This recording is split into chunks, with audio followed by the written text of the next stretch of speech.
ગુજરાતમાં નકલીની હવે કોઈ નવાઈ નથી રહી। નકલી આઈપીએસ અધિકારી હોય કે નકલી ટોલ નાકું કે નકલી કચેરી કે નકલી ઘી, દૂધ કે અન્ય કોઈ પણ વસ્તુ નકલી બાબતે ગુજરાતમાં ઘટના બની રહી છે।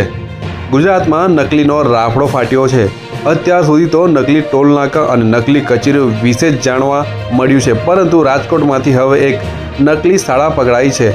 અહીં સૌથી ચોંકાવનારી વાત તો એ છે કે કોઈ પણ માન્યતા વગર આ શાળા ઘણા સમયથી ધમધમી રહી હતી। નકલી શાળા ઝડપાયા બાદ અધિકારીઓ પણ દોડતા થયા છે। સમગ્ર મામલે પોલીસને જાણ કરવામાં આવી છે।